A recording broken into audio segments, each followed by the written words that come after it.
Dar lo que tenemos. Aleluya. Y lo poco que hemos recibido, lo mucho que hemos recibido de otros, pues hemos intentado traspasarlo y eso es lo que hacemos, con hermanos y hermanas, para que crezcan, para formar hombres y mujeres que puedan servir al Señor, que puedan crecer en el conocimiento de Cristo y puedan ser útiles para adelantar el reino de Dios en este mundo que tanta falta hace. Bien, pues muy contento de estar aquí esta noche. Ya estuve hace unos cuantos años en el otro local donde estabais y es una alegría para mí. Entre otras cosas, bueno, por ver a Pedro y veros a todos, ¿no? Pero a Pedro ya hacía también mucho tiempo que no le veía, al padre Sebas, ¿sí lo soy? Sí, ¿no? Eso, el jatero. Bueno, y a más hermanos que nos conocíamos, ¿no? Y la verdad tengo que confesaros una cosa. Hace unos años el Señor permitió a mí, a mi esposa y a mí, ella no puede estar aquí esta tarde, pero estará orando y estará pensando en vosotros, nos permitió conocer o tener contacto, comunión, más comunión con el pueblo gitano. Y yo confieso que cuando estoy con vosotros mi corazón se conmueve. Y lo he dicho, lo voy a decir aquí, el Señor sabe, porque yo lo he dicho a un hermano, ¿no? Que quizás, si el Señor lo permite, en un futuro próximo, porque ya somos un poco mayores, pero no queda mucho para jubilarnos, entre comillas, pero parte de mi tiempo me gustaría dedicarlo al servicio de vuestras iglesias. Tengo eso en el corazón desde hace mucho tiempo, ¿no? Y espero que el Señor pues me dé esa oportunidad, me siento en casa. El Señor me ha dado mucho amor hacia vosotros y siento que, en fin, esto viene del Señor, no lo diría sencillamente. Bien, esta tarde, como veis, vengo acompañado de William, obrero nuestro y parte del consejo de la iglesia, responsable también máximo con Rubén Joven, otro hermano, en nuestra obra en Picasso, como él ha dicho. Un evangelista nato, ya lo veis, ¿no? Que tiene esa fuerza del Señor, siempre con esa pasión por las almas y por el crecimiento y formación de hombres y mujeres para el ministerio. Y también me acompañan hoy 4 hermanos que son alumnos míos en una escuela que hay aquí en la ciudad, se llama CEM. CEM quiere decir Centro Evangélico de Misiones en Valencia. Es un centro que el Señor ya abrió hace algunos años, donde se están preparando hombres y mujeres para aprender la palabra de Dios, formarse y servir en las iglesias, pero también en las misiones, porque tiene un énfasis sobre todo misionero. Yo voy a dejarle a Pedro, aquí está la publicidad, solamente para que lo podáis mirar y sepáis lo que está sucediendo, ¿no? Ellos han venido también porque yo les he invitado porque estamos dando eclesiología, es decir, estamos teniendo una asignatura que tiene que ver con la iglesia. Y les he pedido que, bueno, pues que tienen que hacer un trabajo de visitar por lo menos 2 iglesias en la ciudad que no sean las suyas y ver cómo se mueve la iglesia en de otras maneras, ¿no? Entonces ellos decidieron acompañarme cuando yo les dije que venía aquí, así que ellos son estudiantes, pero también muy comprometidos con la obra. Les doy muchas gracias por acompañarme en esto.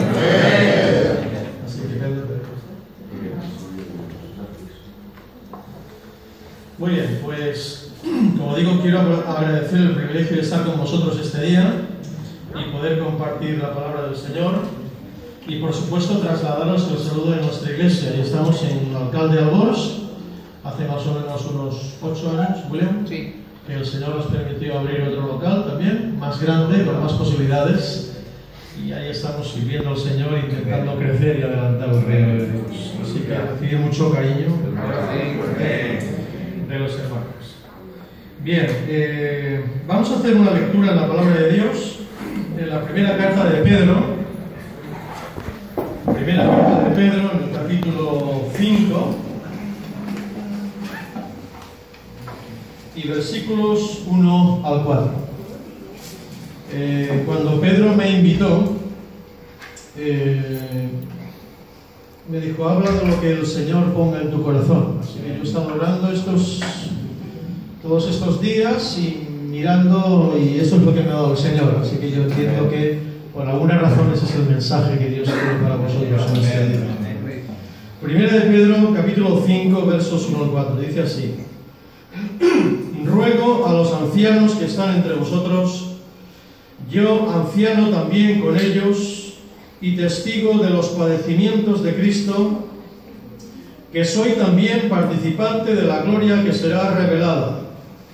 Apacentad la grey de Dios que está entre vosotros, cuidando de ella, no por fuerza, sino voluntariamente, no por ganancia deshonesta, sino con ánimo pronto, no como teniendo señorío sobre los que están a vuestro cuidado, sino siendo ejemplos de la grey, y cuando aparezca el príncipe de los pastores, vosotros recibiréis la corona incorruptible de gloria. Amén. Y otra lectura en Hechos de los Apóstoles, el capítulo 20, Hechos 20, a partir del versículo 27, dice así la palabra del Señor: porque no he rehuido anunciaros todo el consejo de Dios. Por tanto, mirad por vosotros y por todo el rebaño en que el Espíritu Santo os ha puesto por obispos, para apacentar la iglesia del Señor, la cual Él ganó por su propia sangre. Porque yo sé que después de mi partida entrarán en medio de vosotros lobos rapaces que no perdonarán al rebaño. Y de vosotros mismos se levantarán hombres que hablen cosas perversas para arrastrar tras sí a los discípulos. Por tanto, velad, acordándoos que por 3 años, de noche y de día, no he cesado de amonestaros con lágrimas a cada uno. Y ahora, hermanos, os encomiendo a Dios y a la palabra de su gracia, que tiene poder para sobreedificaros y daros herencia con todos los santificados. Ni plata, ni oro, ni vestido de nadie he codiciado. Antes, vosotros sabéis que para lo que me ha sido necesario a mí y a los que están conmigo, estas manos me han servido. En todo os he enseñado que trabajando así se debe ayudar a los necesitados, y recordar las palabras del Señor Jesús, que dijo: más bienaventurado es dar que recibir. Amén. Aquí la palabra de Dios. Podemos tomar asiento. Este texto lo he escogido deliberadamente porque habla de la iglesia. Y me gustaría daros un poco de contexto, pensando en el primer texto que hemos leído, que es el que más vamos a meditar, de Primera de Pedro. Me gustaría daros un poco de contexto del pasaje, porque de lo contrario es como si viéramos un puzzle. ¿Sabéis lo que es un puzzle, verdad? A veces se lo compramos a nuestros hijos, a nuestros nietos. Ese juego que tiene muchas partes. A veces cuando nos acercamos a la palabra de Dios, lo que hacemos es que sacamos de aquí, sacamos de aquí, sacamos de allá, textos así, y sacamos una pieza, un versículo o un párrafo, pero no sabemos, digamos, todo el contexto del libro o del capítulo, lo que dice. Por lo tanto, muchas veces no sabemos exactamente el significado auténtico de lo que dice, porque hay que verlo dentro del contexto de ese capítulo y de ese libro. Entonces, en cuanto al autor que escribe, pensando en esto que estamos dándole un poco de contexto, sabemos que es Pedro, pero el Pedro de siempre, el que todos conocemos, el impulsivo, el que tantas veces dice: Señor, mi vida daré por ti, ¿no? Señor, te seguiré donde quiera que vayas, ¿no? Como digo, el Pedro que ya conocemos. Pero me gustaría matizar 2 cuestiones. Cuando Pedro escribe esta carta y la segunda de Pedro, Pedro ya es un anciano. Pero no anciano solamente, digamos, en el sentido de pastor o de líder, sino que es un hombre viejo en el mejor sentido de la palabra, más cariñoso que nos da la Biblia, ¿no? Es un hombre ya con años, con mucha experiencia pastoral en el ministerio cristiano, en lo que tiene que ver con la iglesia. Por lo tanto, lo que vamos a recibir esta tarde de parte del Señor a través de Él, nos llega no desde, digamos, un joven inexperto, no, sino desde la madurez, desde la boca de un siervo de Dios que ya tiene, digamos, mucho kilometraje, ya ha andado mucho con el Señor, ya ha servido mucho al Señor y por lo tanto, pues tiene mucha autoridad, porque hay un recorrido espiritual con el Señor y lo que vamos a recibir, como digo, nos llega del Señor a través de este hombre que está muy curtido ya en las cosas de Dios. Y en segundo lugar, nos está hablando un siervo del Señor que ha sido testigo de vista, como nos dirá el texto que ahora meditaremos. Pedro ha visto los grandes hechos y ha escuchado las grandes palabras del Maestro y del Príncipe de los Pastores, que es Jesucristo. Y es muy significativo que siempre que Pedro proclama la verdad del Evangelio, hace referencia constantemente diciendo: y nosotros somos testigos, ¿recordáis? Lo que decía también el apóstol Juan, ¿no? Lo que hemos visto con nuestros ojos, lo que palparon nuestras manos tocante al verbo de vida, eso os anunciamos. Es decir, ellos han tenido una experiencia con Cristo y la están compartiendo, no es algo, digamos, que ellos están inventando. Así que cuando Pedro dice, por ejemplo, y nosotros somos testigos, fijaos, el término testigo es un término que significa mártir. Eso lo entendemos, ¿verdad? La palabra original para testigo es mártir, que tiene el sentido de uno que sufre hasta la muerte por defender la verdad, de un creyente que por amor a la verdad y por amor a Cristo, digamos, está dispuesto a dar su vida por el Señor.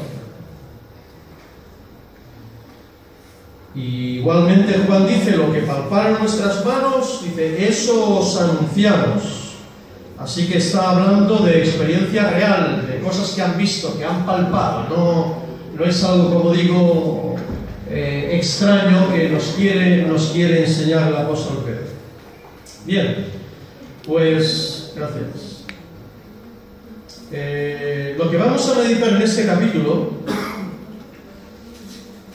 no se escribe porque sí, como ningún texto de la Biblia. Todos los textos bíblicos tienen una razón, tienen una explicación. Y hay por lo menos 4 razones por las que Pedro, como un siervo del Señor, anciano y pastor de diferentes iglesias, escribe estas 2 cartas. 4 razones. La primera razón es porque le queda poco tiempo para irse con el Señor. Acompáñenme en la segunda de Pedro, capítulo 1 y versículos 12 al 15. La primera razón por la que Pedro escribe estas cartas. Dice, por esto, versículo 12, segunda de Pedro 1:12. Por esto yo no dejaré de recordaros siempre estas cosas, aunque vosotros las sepáis y estéis confirmados en la verdad presente. Pues tengo por justo, en tanto que estoy en este cuerpo, el despertaros con amonestación, sabiendo, fíjense bien ahora, sabiendo que en breve debo abandonar el cuerpo como nuestro Señor Jesucristo me ha declarado, nada más y nada menos. El Señor Jesucristo le había dicho a Pedro que te vienes ya pronto conmigo.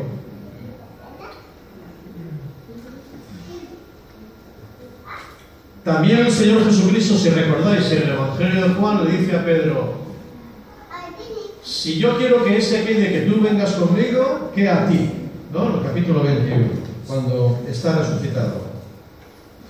Así que Pedro tiene urgencia de dejar las cosas bien asentadas, bien claras. Y fíjense, porque el término que él utiliza para hablar de abandonar el cuerpo pronto o en breve, tiene el sentido de veloz y de repentino.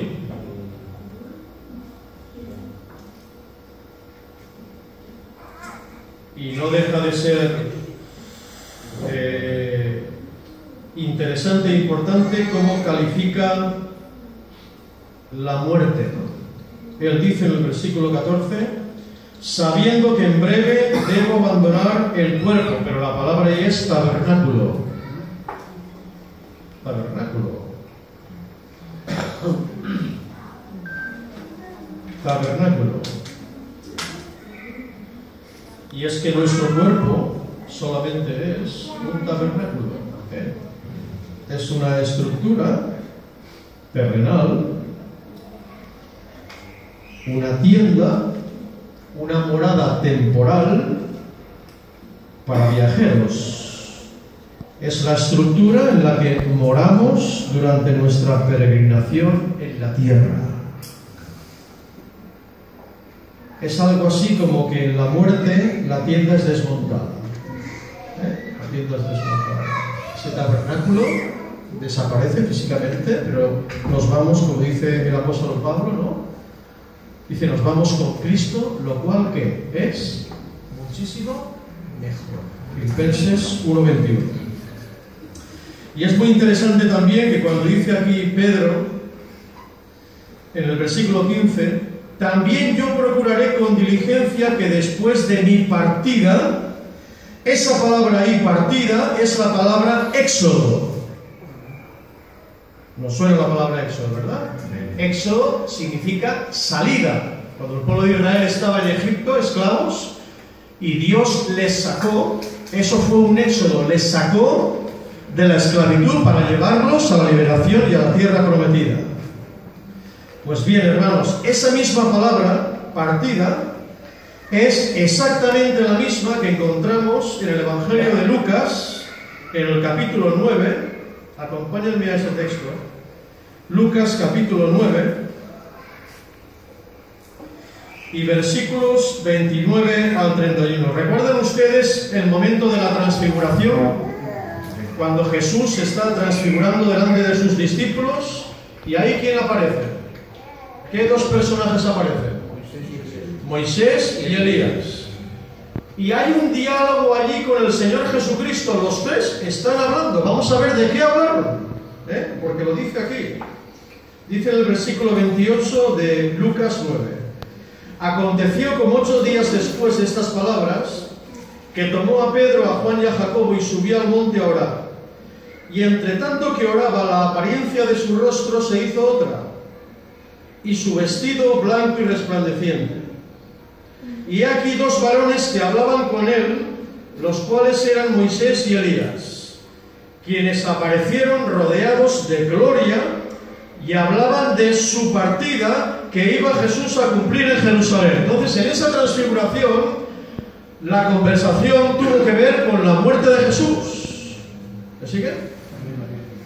Y esa palabra que se habla de Jesús en cuanto a partida, que en un momento determinado, poco después él partiría al Padre, es la misma que está utilizando el apóstol Pedro cuando dice, después de mi partida, yo me voy al Padre también. Es la misma exactamente, ¿entendéis?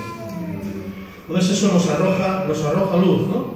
Por tanto, lo que estamos afirmando es que la muerte no es la, digamos, cesación de nuestro ser. Cesación quiere decir cesar o aniquilación. No es la aniquilación de nuestro ser. Es la partida, nuestro éxodo de un lugar a otro. Fijaos, el apóstol Pablo, cuando se despide de Timoteo, dice en la segunda carta a Timoteo, es que el lenguaje que él utiliza es precioso. En la segunda carta a Timoteo, en el capítulo 4, dice en el versículo 5 al 7, 2 Timoteo 4, 5 al 7, pero tú sé sobrio en todo, soporta las aflicciones, haz obra de evangelista, cumple tu ministerio, porque yo ya estoy para ser sacrificado. Fijaos, Pablo ya tenía conciencia de que se iba también con el Señor, Dice, porque yo ya estoy para ser sacrificado y el tiempo de mi partida está cercana. Así que el Señor Jesús le habla a Pedro y le dice, oye, que te vienes para acá pronto. Y Pablo también tiene el mismo sentir, ¿entendéis? Que se va pronto con el Señor. Es decir, hombres que han peleado por el Señor, lo dice un poco más adelante en el versículo 7, ¿no? Dice, he peleado la buena batalla, he acabado la carrera, he guardado la fe. Es decir, hombres que han servido al Señor con todo su corazón, han servido a la iglesia y que están llamados por el Señor para ya ir con Él, porque el Señor tiene nuestro tiempo para cada uno. No olvidemos esto. A veces nosotros hemos tenido, y sé que también vosotros lo vivís como todos nosotros en las iglesias, ¿no? Hemos tenido la partida de una querida hermana, Maruja, que ha sido una... Bueno, a mí me conoció desde que yo andaba con pantalón corto, hace bastante. Y yo la he visto desde los 8 años a esa hermana trabajar hasta los 73, que ya ha partido con el Señor, de un cáncer, ¿no? Una persona que ha dado todo para el Señor, que ha puso todos sus recursos, su esfuerzo, y durante más de 20, 25 años estuvo sirviendo al Señor en nuestro campamento de Monteluz, ahí el vídeo, que sabéis que tenemos, en la cocina. Una de nuestras grandes cocineras se nos ha ido. Así que si por aquí hay una buena cocinera, buen cocinero, que después se ponga en contacto conmigo. Bueno, el Señor, lo que quiero decir, hermanos, es que el Señor tiene el tiempo para cada uno, ¿entiendes? Y no podemos decir, no, esto no nos duele. Claro que nos duele la partida de cada hermano y cada hermana, pero es porque el Señor tiene su tiempo para esa persona. Entonces, en medio del dolor, tendremos y tenemos que asimilar que el Señor, ¿no? Como decía también una hermana, pues ha entrado en su jardín, digamos, y ha cortado una flor para llevársela a su jardín celestial, ¿no? Entonces estos hombres estaban sirviendo al Señor con todo su corazón y sabían que el Señor les había dicho que la partida de ellos estaba cerca. Pero fijaos, cuando Pablo dice aquí, habla del tiempo de mi partida, la imagen es muy bonita, porque es como un velero, ¿sabes? Un velero, un barco que hincha las velas, y el viento hincha las velas y se adentra, digamos, el barco en las aguas, ¿entiendes? O sea, hacia el océano. Y lo que está diciendo aquí Pablo es que le queda poco, digamos, para embarcarse ya, tomar como el barco, para embarcarse ya y entrar en las playas de la eternidad. Entonces es una imagen preciosa, porque es muy consoladora, ¿no? Yo cuando veo a la gente, no sé si aquí hay alguien que quizá no tiene esta esperanza que nosotros tenemos en Cristo en esta noche, ¿no? Pero cuando veo a la gente tan desesperada, ¿no? Y tan amargada y tan profundamente que no sabe, no tiene horizonte, ¿no? Es muy triste. Pero los creyentes no, Nos decimos hasta luego, Decimos, nos veremos allí, ¿no? Sentimos la separación, la ruptura que supone, ¿no? Pero nos veremos allí, Y eso nos hace vivir con esperanza y seguir trabajando y luchando por nuestros hijos y los nietos y por la iglesia, porque el Señor se merece todo nuestro esfuerzo. Yo creo que sí, yo sé que también vosotros lo pensáis así. Ahora, déjame hacerte una pregunta esta noche. ¿Qué harías tú si el Señor te revelase? Entiéndeme bien, Ya la revelación está dicha, ¿Vale? Pero si el Señor te dijese, ¿te vienes ya? Te queda muy poquito, pero no porque estás enfermo no hablo de eso, sino que el Señor nos dijese, te queda poquito, piensa un momento, ¿qué harías? ¿Te reconciliarías con alguien? ¿Servirías mejor en la iglesia? ¿Cambiarías algo en tu vida? Porque tienes que presentarte ya delante del Señor. ¿Qué harías? Esa pregunta nos la deja el Señor esta noche, ¿no? Para que la pensemos, la meditemos. ¿Qué haríamos? Bueno, la segunda razón por la que Pedro escribe, hemos dicho la primera porque le queda poco tiempo, la segunda es porque quiere que cuando ya no esté él, recuerden lo que es importante para la iglesia. Vamos a mirar en 2 de Pedro, capítulo 1, 2 de Pedro, capítulo 1, y verso 12. A veces los predicadores somos un poco pesados, ¿no? A veces. Pero Pedro también lo era un poquillo, También un poquito. Mirad, 2 de Pedro 1:12 dice: por esto yo no dejaré de recordaros siempre estas cosas. Pero qué pesado eres, hombre. Siempre andas ahí con lo mismo. Dice, aunque vosotros las sepáis. Es como aquello de que viene un predicador, ¿no?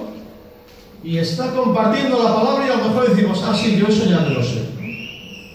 Hay que tener cuidado con eso, ¿no?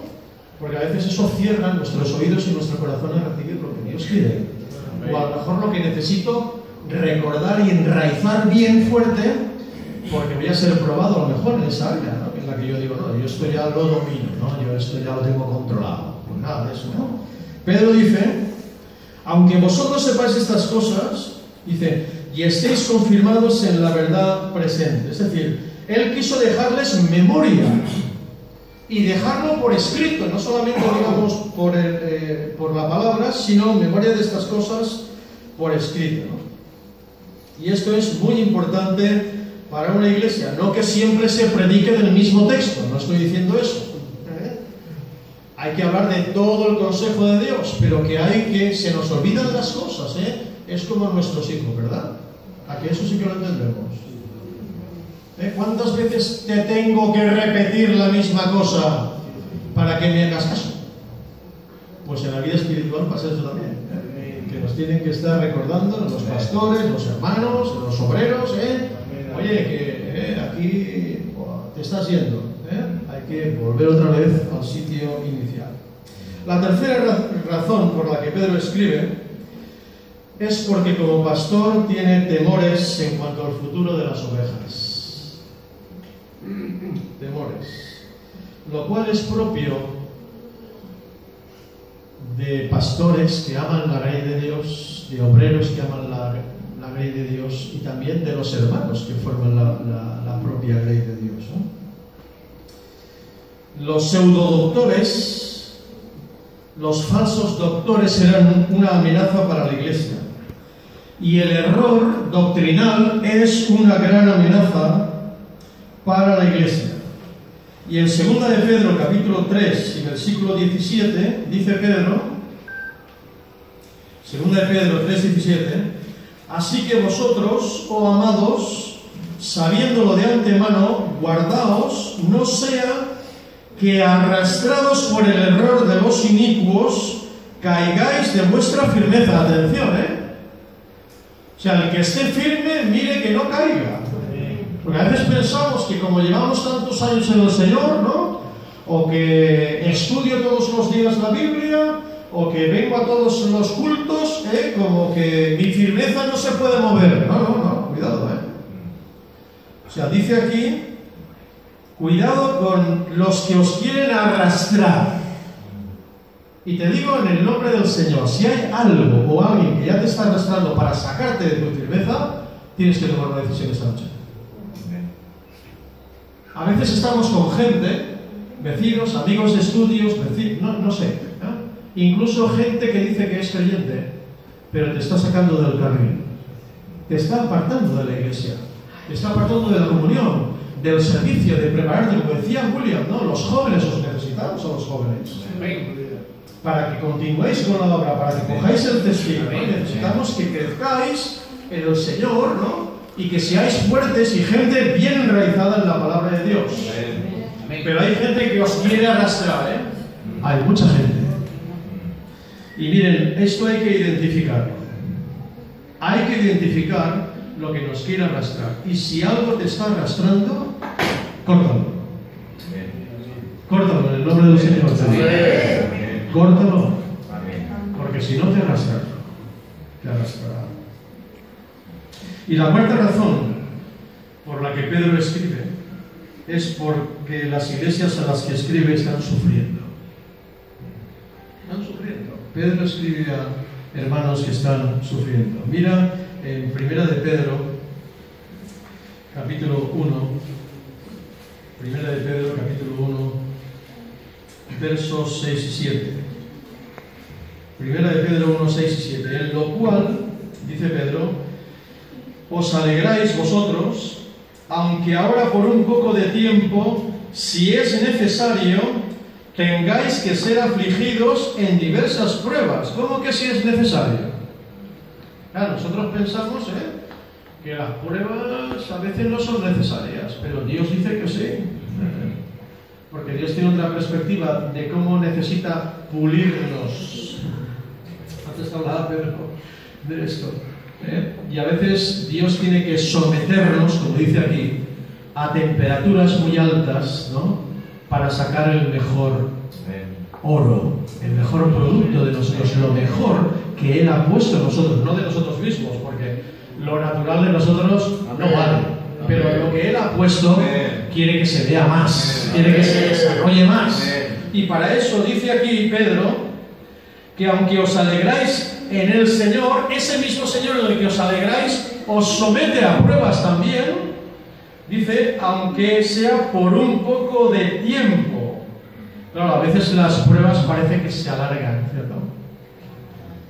Y es que los tiempos de Dios no son los nuestros. Y entonces nos parece que se puede alargar una situación que nos gustaría que ya acabase. Pero no se alarga. ¿Por qué? Porque durante ese tiempo el Señor está trabajando con el barro, está dándole forma, está moldeando tu carácter, está moldeando tu vida para que seas algo mejor para su gloria.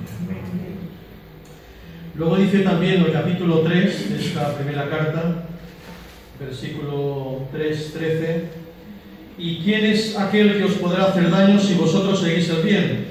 Mas también si alguna cosa padecéis por causa de la justicia, bienaventurados sois. Por tanto, no os amedrentéis. Amedrentarse quiere decirse tener miedo, quedarse como un conejito ahí, que no sabe por dónde ir. Dice, no os amedrentéis por temor de ellos. Claro, es que había gente que perseguía a estos hermanos, que les hacía la vida difícil.